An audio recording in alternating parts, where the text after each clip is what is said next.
नमस्कार दोस्तों, मैं साकेत सूरी टीम मासमा की ओर से। मैं पहले मासमा के बारे में बताना चाहूँगा। मासमा एक 23 साल पुरानी ऑर्गेनाइजेशन है जो महाराष्ट्र के सोलर मैन्युफैक्चरर्स और इंटीग्रेटर्स के लिए बनी हुई है। हम लोग के 7 regional chapters all over Maharashtra हैं और हम लोग बेहतर पॉलिसीज़ और सोलर पॉलिसीज़ को इम्प्लीमेंट करने के लिए और सोलर प्रमोशन के लिए पूरे महाराष्ट्र में कार्यरत हैं। लगभग 1 लाख से ज़्यादा लोग हमारे साथ एज ए मेंबर्स और डायरेक्टली और इनडायरेक्टली हम लोगों के साथ जुड़े हुए हैं। We are one of the biggest solar association in the country. ये वीडियो जो है, जो पावर मिनिस्ट्री का 9 सितंबर का ड्राफ्ट है, जिस पे उन्होंने 30 सितंबर तक के लोगों से ऑब्जेक्शंस बुलाए हुए हैं, उसके बारे में बन रहा है। इसके बारे में काफ़ी सोशल मीडिया पे और ग्रुप्स में हल्ला हो रहा है कि ये ड्राफ्ट सोलर विरोधी है। जी हाँ, इसमें के कुछ पॉइंट ऐसे हैं जो हम लोगों के बिल्कुल नेट मीटरिंग के विरोध कर रहे हैं। बट इन जनरल मैं इस ड्राफ्ट के बारे में कुछ आपको चीज़ें बताना चाहूँगा। अब 30 तारीख को ज़्यादा समय नहीं बचा है, तो हम लोगों को अपने जो जवाब हैं फटाफट भेजने चाहिए। ये जो जवाब हैं, हम जो 2 ईमेल आईडी दी हुई हैं जो बगल में दिख रही हैं, इन ईमेल आईडी पे तो भेजना ही है। प्लस हम लोग अपने स्टेट की जो रेगुलेटरी कमीशन होती है, जैसे महाराष्ट्र में MERC है, उसको भी भेज सकते हैं। अपने प्रिंसिपल एनर्जी सेक्रेटरी को भी भेज सकते हैं। और हमारे महाराष्ट्र में एक प्रयास करके ऑर्गेनाइजेशन है जो ग्रीन एनर्जी के लिए और बाकी भी चीज़ों के लिए काफ़ी विख्यात है और काफ़ी जानी जाती है अच्छे काम करने के लिए, एनवायरनमेंट के लिए और बाकी भी अच्छी चीज़ों के लिए। तो प्रयास को भी मेरे ख्याल से भेजनी चाहिए। इन सब की ईमेल आईडी भी आपको बगल में दिख रही है। मासमा तो अपनी तरफ से भेज ही रही है, बट आप लोगों ने भी एज एन इंडिविजुअल इसको भेजना चाहिए। पहले मैं बताना चाहूँगा कि इसमें क्या क्या लिखा हुआ है। मैं शॉर्ट में बताता हूँ, बहुत लंबा कागज़ है। ये जो ड्राफ्ट है, ये इंश्योर करता है कि सिस्टम में काफ़ी ज़्यादा ट्रांसपेरेंसी है। सोलर सेक्टर में नहीं, बाकी चीज़ों में भी काफ़ी ज़्यादा ट्रांसपेरेंसी आए। ये बहुत बढ़िया ड्राफ्ट है। इसमें कंज्यूमर के जो राइट्स हैं वो प्रोटेक्ट भी हो रहे हैं और कंज्यूमर के राइट जो है पब्लिसाइज भी हो रहे हैं, पब्लिसिटी भी हो रही है उसकी। उनको एडवर्टीजमेंट भी देना है कि आपके ये राइट हैं। हर ऑफिस में एक मैनुअल भी रखनी है, स्टैंडर्ड ऑपरेटिंग प्रोसीजर को भी फॉलो करना है।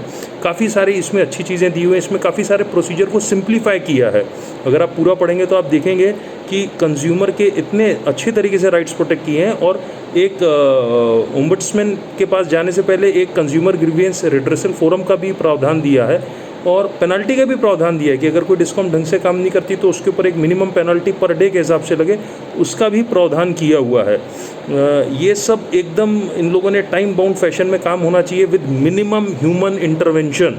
कोई भी आदमी के यूज़ के बिना ये काम हो, आदमी के इन्वॉल्वमेंट के बगैर काम हो, इस चीज़ को इन्होंने इंश्योर किया है। मैं बहुत बढ़िया मानता हूँ इस ड्राफ्ट को। ये सब चीज़ें इसकी एकदम ज़्यादा सराहनीय हैं और इसमें कंज्यूमर को और डिस्कॉम्स के साथ हम जैसे लोगों को काम करने में भी बहुत ज़्यादा फ़ायदा होगा। अब आप देखें, इसमें कुछ हमारे सजेशन और ऑब्जेक्शन भी हैं। अगर इसके पेज 1 में पॉइंट 1/2 में अगर आप देखें तो ये रूल जो हैं, ये they will come into force on date of publication in official gazette. ये बाकी चीज़ों के लिए तो ठीक है, बट अगर हमारे हाथ में कोई ऑन गोइंग या इन हैंड प्रोजेक्ट्स हैं, खासकर आरई सेक्टर से रिलेटेड, तो ये काफ़ी तकलीफदायक हो सकता है। तो हम लोगों ने इसमें मांगा है कि खासकर सोलर इंडस्ट्री के लिए इस टाइप के जो आरई से रिलेटेड चीज़ें हैं, उसमें ऐसे किसी भी नोटिफिकेशन के बाद 120 दिन का कम से कम पीरियड दिया जाए, ताकि किसी भी MSE सेक्टर के MSME सेक्टर के व्यवसायी को पॉलिसी चेंज की वजह से नुकसान न उठाना पड़े। ये हमने रिक्वेस्ट की है। दूसरा, ऑन पेज 4.3J, इसमें एक टाइम फ्रेम दिया हुआ है कि कोई भी अगर काम करना है, खासकर जैसे अगर हम बात करें क्योंकि नया कनेक्शन है या मॉडिफिकेशन ऑफ कनेक्शन है, जैसे लोड इंक्रीज़ करना है, लोड एक्सटेंशन करना है या डिक्रीज़ करना है, रिडक्शन इन लोड करना है, तो उसके टाइम फ्रेम दिया है। ये बहुत सराहनीय है। बट हम लोगों का इसमें एक और कहना है कि डिस्कॉम ऑफिस जो है, ये जो भी हम लोड एक्सटेंड करते हैं, रिड्यूस करते हैं, तब तक एक्सेप्ट नहीं करते। हमने ऑनलाइन कर दिया, आपने टाइम फ्रेम दे दिया, बहुत बढ़िया, बट ये लोग तब तक एक्सेप्ट नहीं करते जब तक कि ये बिजली के बिल पे ना आ जाए। तो हम लोगों ने इसमें ये मांगा है कि खासकर लोड एक्सटेंशन और रिडक्शन में, जिसके बाद हमारा नेट मीटरिंग का प्रोसीजर शुरू होता है, the total time for application, feasibility, modification, billing cycle, ये 3 महीने तक के चले जाता है। यहाँ हमने सजेस्ट किया है, जब हमें डिस्ट्रीब्यूशन ट्रांसफार्मर की स्पेयर कैपेसिटी ऑलरेडी पता है, हर डिस्कॉम को पता है, तो उसमें जो भी, और उसका ये भी कैलकुलेशन हो सकता है लोड एक्सटेंशन का उसके बिल के बेसिस पे। तो ये सब चीज़ें डिस्कॉम के पास अगर है तो डिस्कॉम ने ये काम तुरंत करना चाहिए। जो भी उनकी डिज़ायर्ड फीस है वेबसाइट पे भरने के बाद अगर ट्रांसफार्मर पे कैपेसिटी है, बिल अलाउ करते हैं लोड एक्सटेंशन के लिए, तो उन्होंने इसको तुरंत अलाउ करना चाहिए इंस्टेंटेनियसली। इससे जो इनऑर्डिनेट डिले हो जाता है और लोगों का इन्वॉल्वमेंट हो जाता है फिजिबिलिटी के लिए और एक्सटेंशन के लिए, ये चीज़ ख़त्म हो जाएगी। तो ये हम लोगों ने रिक्वेस्ट किया है। फिर पेज 5.5 ऑफ मीटरिंग के बारे में काफ़ी अच्छे रूल्स इन्होंने दिए हैं। इसमें इन्होंने क्लियरली मेंशन किया है कि कंज्यूमर को मीटर परचेस करना है। इससे पहले भी क्या हो रहा था, जब एक नेट मीटर लग रहा था तो जो एग्जिस्टिंग मीटर है वो जनरेशन मीटर के तौर पे यूज़ किया जाता था। हमारे स्टेट में MSEDCL ने अब क्या कर दिया है, एग्जिस्टिंग मीटर जो कि ऑलरेडी कस्टमर ने परचेस कर लिया है उसे कह रहे हैं कि नहीं, अब आप एक जनरेशन मीटर और ख़रीदो। ठीक है, खरीद लेगा, पर जो पुराना मीटर आपने उससे खरीदवाया था वो कहाँ गया, वो आप वापस ले जा रहे हैं। अच्छा, अगर मान लीजिए इस वीडियो के बाद आप उसको वापस ना भी ले जाएं तो वही मीटर आदमी 2 बार क्यों खरीदे जब वो पहले खरीद चुका है। तो हम लोगों ने पावर मिनिस्ट्री से ये रिक्वेस्ट की है कि इसके बारे में भी प्रावधान हो कि अगर सोलर में अगर मीटर लगना हो, नेट मीटर तो ठीक है वो कंज्यूमर पे कर रहा है, अगर जनरेशन मीटर लगना हो तो उसको जनरलाइज कर दें कि existing meter can be used as a generation meter. हर डिस्कॉम अपने अपने मन से अलग अलग रूल ना बनाए, एक ही मीटर को 2 बार खरीदने ना लगाए। ये हम लोगों ने उनसे रिक्वेस्ट की है। ऑल्सो पेज 5.7 में लिखा है कि टेस्टिंग पीरियड 30 दिन तक का हो मीटर का। ये समय बहुत ज़्यादा है, और ख़ासकर तब जब हम लोग मीटर वही ले सकते हैं जो हमारे डिस्कॉम का अप्रूव्ड हो, उसी कंपनी का ले सकते हैं, उसी वेंडर का ले सकते हैं, वो मीटर उनका अप्रूव्ड मीटर है।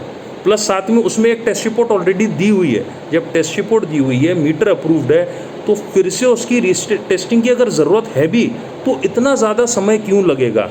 30 दिन बहुत ज़्यादा हो जाता है। हम लोगों ने इसमें कहा है कि ये हटना चाहिए। और अगेन हमारे MSEDCL में इसकी टेस्टिंग फ़ीस भी ली जा रही है, नेट मीटर की भी टेस्टिंग फ़ीस ली जा रही है।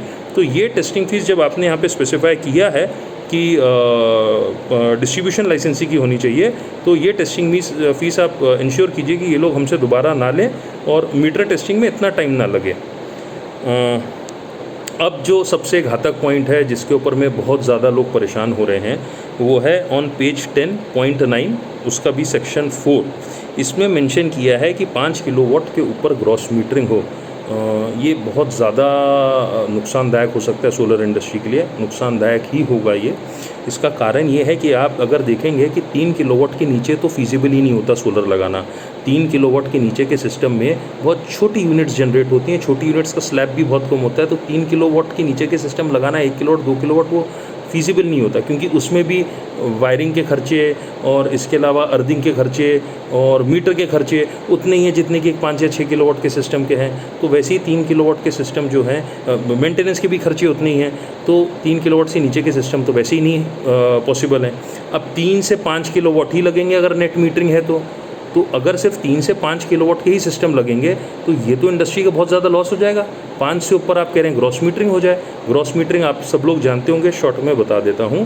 ग्रॉस मीटरिंग के तहत आपने जितनी भी बिजली बनाई कंज्यूम नहीं की, जितनी भी आपके सोलर सिस्टम ने बिजली बनाई वो आप डिस्ट्रीब्यूशन लाइसेंसी यानी डिस्कॉम को उनके फीड इन टैरिफ के रेट से जो भी 3.5 रुपये के आसपास होता है उससे आपको उनको देना पड़ेगा, और आपको अपने स्लैब के अनुसार उनसे 10 रुपये या 12 रुपये से बिजली खरीदनी पड़ेगी। यानी आपकी बनाई हुई बिजली उनको देने के बावजूद आपको जितनी भी बिजली है उसका 7 रुपये 8 रुपये से महाराष्ट्र जैसे स्टेट में फिर भी बिल आएगा, कुछ केसेस में तो 12-13 रुपये से भी बिल आएगा। तो ये गलत है ग्रॉस मीटरिंग। इस केस में क्या होगा कि 3 से 5 किलोवाट तक के सिस्टम लगेंगे।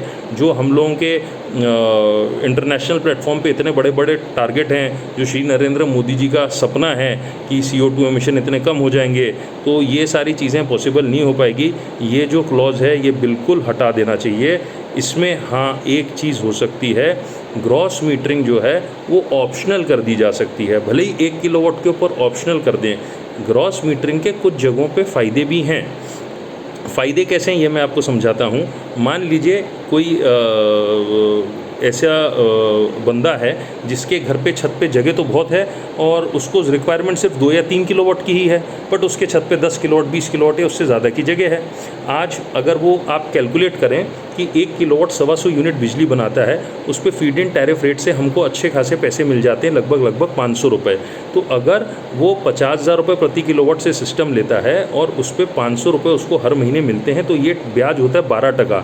तो कस्टमर बहुत खुश होगा कि उसे 12% से ब्याज मिल रहा है, जबकि बैंक में 5%, 6% या 7% के ऊपर उसको एफडी में रेट नहीं मिलते हैं। ये खासकर जो बुज़ुर्ग हैं, जो घर में अकेले रह रहे हैं, उनके बच्चे शायद बाहर कहीं निकल गए हैं, उनके पास जगह है, उनके लिए 12% का रिटर्न बहुत अच्छा हो सकता है। तो ये ग्रॉस मीटरिंग ऐसे केसेस में, कुछ केसेस में बहुत फ़ायदे में है, बट ऐसे लोग बहुत कम हैं जिनके पास स्पेयर पैसा पड़ा हुआ है या छत पे स्पेयर जगह है, तो लिमिटेड लोग हैं। ये ग्रॉस मीटरिंग करने से जहाँ पे लोगों के पास जगह ज़्यादा है, पैसा ज़्यादा है, तो उनको तो फ़ायदा होगा ही। इसमें दूसरा फ़ायदा हम व्यवसायियों को भी थोड़ा सा होगा, क्योंकि ऐसे जो 20% 10-20% कस्टमर होंगे, ये कस्टमर जो है हमसे 2 किलोवाट 4 किलोवाट ना लेते हुए 10 किलोवाट 20 किलोवाट 25 किलोवाट लेंगे, तो इसमें सोलर व्यवसायियों का भी फ़ायदा होगा। ये दूसरा। तीसरा, इसमें डिस्कॉम का भी दोस्तों बहुत बड़ा फ़ायदा है। डिस्कॉम का फ़ायदा कैसे है कि डिस्कॉम जो है वो बिजली खरीदती है इधर उधर से, उसके बाद उनको इतना ज़्यादा ट्रांसमिशन लॉस होता है, इतना बड़ा इंफ्रास्ट्रक्चर का खर्चा करना पड़ता है, ट्रांसफार्मर लगाना पड़ता है, इतने सारे खर्चे हैं उनको। अब अगर मान लीजिए ये सारे खर्चे तो कर दिए कस्टमर ने, उसने अपने छत के ऊपर सिस्टम लगाया, सारे इन्वेस्टमेंट जो डिस्कॉम है डिस्ट्रीब्यूशन लाइसेंसी के ख़त्म, उसके यहाँ से बिजली वो सस्ते रेट में लेंगे और उसी के बगल के घर में बिना ट्रांसमिशन लॉस के बिक जाएगी। तो इसमें उनके जो ट्रांसफार्मर हैं उसकी कैपेसिटी अनलोड भी होगी, ट्रांसफार्मर अनलोड भी होंगे, और उनको बिना किसी लॉसेस के सस्ते रेट में बिजली महंगे रेट में बेचने का अवसर मिलेगा। तो इसमें बिजली विभाग का भी बहुत ज़्यादा फ़ायदा है। तो मैं ये समझता हूँ ग्रॉस मीटरिंग ऑप्शनल कर देनी चाहिए। अब मैं नेक्स्ट पॉइंट पे आता हूँ कि अगर ग्रॉस मीटरिंग ये ऑप्शनल कर देते हैं तो उसके साथ इन्हें कुछ चीज़ें देखनी पड़ेंगी कि ग्रॉस मीटरिंग के माध्यम से जितनी भी ये बिजली खरीदें, इसका एक फेयर प्राइस मिले। फेयर प्राइस मिलना बहुत ज़रूरी है। ऐसा ना हो डिस्कॉम कहे कि हम तो 2 ही रुपये देंगे जी, हम तो 2.5 रुपये देंगे जी। ये जो है, जो भी स्लैब चल रहा है कस्टमर का, या जैसा भी स्लैब है उनका मैक्सिमम, तो उसका कम से कम 50% हो, या कम से कम 4 रुपये 5 रुपये प्रति यूनिट ऐसा कुछ रेट तय हो। ऐसा ना हो इसका अनड्यू एडवांटेज उठाते हुए डिस्कॉम इसमें ग्रॉस मीटरिंग में बहुत कम रेट दे दे। वो बाहर से तो भले ही उनको ज़रूरत पड़े तो 7 रुपये की बिजली खरीद लें, बहुत सारा ट्रांसमिशन लॉस दे दें, बट अब जब बेचारे ग्राहक जिसने अपना सिस्टम लगा लिया, इन्वेस्टमेंट कर लिया, उसको बहुत कम पैसे दें, तो ऐसा नहीं होना चाहिए। दूसरी एक और चीज़, जैसे हम लोगों को अपनी कैपेसिटी से ज़्यादा जब सिस्टम लगाने पड़ते हैं तो उसके लिए हमें लोड एक्सटेंशन कराना पड़ता है। तो ये लोड एक्सटेंशन ग्रॉस मीटरिंग के केस में नहीं होना चाहिए, क्योंकि ग्रॉस मीटरिंग के माध्यम से आप अपने घर का लोड नहीं बढ़ा रहे हैं, आप जो है उल्टा जो डिस्ट्रीब्यूशन ट्रांसफार्मर है उसको अनलोड कर रहे हैं उसमें बिजली देके। तो इसमें जो लोड एक्सटेंशन का करवाते हैं नेट मीटरिंग के केस में, वो ग्रॉस मीटरिंग में नहीं होना चाहिए। And gross metering should be strictly optional. ये कस्टमर के ऊपर डिपेंड करना चाहिए। अगर कस्टमर की इच्छा है तो वो ग्रॉस मीटरिंग करे। इसके बाद में एक पॉइंट लूँगा, पॉइंट 5 भी बहुत अच्छा पॉइंट है ये। इसमें डिस्ट्रीब्यूशन लाइसेंसी जो है वो अपने कस्टमर को चूज़ करने देगा कि उसे किससे सोलर लगाना है। ऐसा ज़रूरी नहीं है कि उसके एम्पैनल वेंडर से ही सोलर लगाना है, वो किसी से भी कस्टमर चूज़ कर सकता है। हाँ, वो उसके बेनिफिट के लिए ये लिखा है यहाँ पे कि वो अपने वेबसाइट पे ऐसे एम्पैनल वेंडर्स की लिस्ट जो है वो देगा, बट कंज्यूमर किसी से भी लगा सकता है। तो कोई डिस्कॉम अपनी मनमर्जी इसमें नहीं कर पाएगी डिस्ट्रीब्यूशन लाइसेंसी कि भाई आपको हमारे एम्पैनल वेंडर से लेना है। तो ये इसमें बहुत बढ़िया प्रावधान है। इसमें हम लोग ये चाहेंगे कि पावर मिनिस्ट्री उनको ये भी गाइड करे कि जो ऑलरेडी एक्सपीरियंस लोग हैं, जो ऑलरेडी स्टेट नोडल एजेंसी जैसे हमारे स्टेट में मेडा है, इसमें एम्पैनल लोग हैं, उनको ऑटोमेटिकली अपने इसमें एम्पैनल कर लें। उनका भी जो एक्सपीरियंस लोगों का अपने पोर्टल पे ऐसे एक्सपीरियंस लोगों का नाम रखें इनको एम्पैनल करके, ताकि कस्टमर को ऐसे लोगों से काम करने में आसानी हो। ये हम लोगों ने इनसे रिक्वेस्ट किया है। ऑल्सो ये ध्यान देना चाहिए कि कस्टमर जो है, ऐसा ना हो आगे चल के कुछ टाइम बाद कस्टमर को मजबूर कर दिया जाए कि वो एम्पैनल्ड आदमी से ही काम कराएगा, दूसरे से करा नहीं सकता। तो इसके लिए भी थोड़ा सा पावर मिनिस्ट्री ने क्लेरिफाई करना चाहिए, हालांकि उन्होंने लिखा है इस बारे में। एक और बहुत अच्छा पॉइंट है, इस बारे में बताऊंगा। ये है पेज नंबर 10.5 बी सबसेक्शन 7। इसमें इन्होंने मेंशन किया है कि जो डिस्ट्रीब्यूशन लाइसेंसी है, ये फाइनेंशियल इंसेंटिव जो सेंटर से या स्टेट से मिलते हैं, ये प्रोज्यूमर को यानी कस्टमर को डायरेक्टली देंगे, बेनिफिशियरी को डायरेक्टली देंगे। दोस्तों ये बहुत ज़्यादा ज़रूरी है। अभी क्या हो रहा है कि जो एमएनआरई की गाइडलाइंस है उस हिसाब से जो सब्सिडी का पैसा है ये वेंडर यानी एम्पैनल्ड वेंडर को मिलता है। आज हमें पैसे काट के काम करना पड़ेगा और बाद में हमें कब आएंगे इसकी कोई गारंटी नहीं होती है। तो ये पॉइंट बहुत अच्छा है, इसमें क्लियरली लिखा है डिस्ट्रीब्यूशन लाइसेंसी will give the financial incentive as available from center and state to the prosumer directly. This is a very welcome thing and this is in line with the DBT direct beneficiary transfer principle and MSME को solar industry में जो MSME है उनको जो अपना additional loan लेके या अपने जेब से पैसा लगा के अपने रिजर्व में से पैसा खर्च करके ये करना पड़ रहा था, ये चीज़ हट जाएगी। तो we would be highly oblige कि अगर ये जो चीज़ है ये तुरंत इमीडिएटली इम्प्लीमेंट हो जाए। ये this is a very welcome decision. अब एक इसमें हल्की सी टाइम को लेके इन्होंने वैसे तो बहुत ज़्यादा ट्रांसपेरेंसी और बहुत अच्छी चीज़ें की, बट एक पेज 11 पे पॉइंट 7 है जिसमें इन्होंने फिजिबिलिटी स्टडी के लिए 20 दिन का प्रोविज़न दिया हुआ है। देखिए and in point 9 they have made a provision of 30 days after installation of system for meter installation and commissioning, यानी फिजिबिलिटी स्टडी के लिए उन्होंने 20 दिन दिया है। सिस्टम इंस्टॉल होने के बाद 30 दिन दिया है इन्होंने मीटर इंस्टॉलेशन और कमीशनिंग के लिए। और आपको ध्यान होगा इससे पहले मैं बता रहा था थोड़ी देर पहले कि इन्होंने मीटर टेस्टिंग के लिए भी कुछ समय दिया हो जो लगभग 30 दिन तक के जाता है। तो 20 दिन अगर फिजिबिलिटी को लगेंगे, उसके बाद सिस्टम इंस्टॉल होगा, उसके बाद मीटर इंस्टॉलेशन को टाइम लगेगा 30 दिन, उसके बाद इंस्टॉलेशन को 30 दिन देंगे, तो ये तो बहुत ज़्यादा लंबा समय है, ये टोटल समय बहुत ज़्यादा हो जाएगा।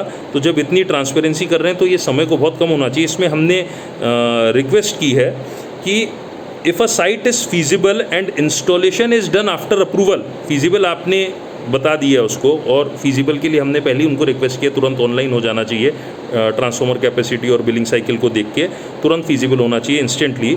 और अगर इंस्टॉलेशन जो है उनके अप्रूवल के बाद हुआ है, then a further delay for grid connection is a loss to the nation and all parties involve. वो सिस्टम वहाँ बैठा है, वो सोलर पे धूप गिर रही है, सोलर पैनल पे वो बिजली बना रहा है, वो बिजली वेस्ट हो रही है, it is a loss to the nation. ये ऐसा नहीं होना चाहिए, specially for small LT systems. हो सकता है ST सिस्टम में उनको कमीशनिंग के लिए कुछ टाइम लगता हो, तो एक 10 दिन 15 दिन हो सकता है वो, बट ये जो छोटे LT सिस्टम जहाँ पे कोई भी लाइन में आके मीटर फटाफट लगा के चले जाता है, इस टाइप का प्रोविजन जो है कर्टेल करना चाहिए, क्योंकि डिस्ट्रीब्यूशन लाइसेंसी इसका अनड्यू एडवांटेज उठा सकते हैं। जो काम वो 3 घंटे में कर सकते थे वो क्योंकि 30 दिन का प्रोविजन है, तो ये चीज़ें ठंडे बस्ते में चली जाएंगी।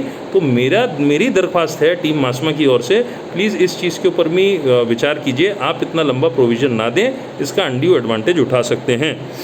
एक मेरी चीज़ की रिक्वेस्ट एक और है कि ये जो इन लोगों ने सजेशंस मंगवाए हैं, ये 13 अलग अलग लोगों से बुलवाए हैं इन्होंने, सब प्रिंसिपल एनर्जी सेक्रेटरी से और SERC से और कुछ ट्रेड बॉडीज़ से और प्रयास से, ऐसे लोगों से बुलवाए हैं।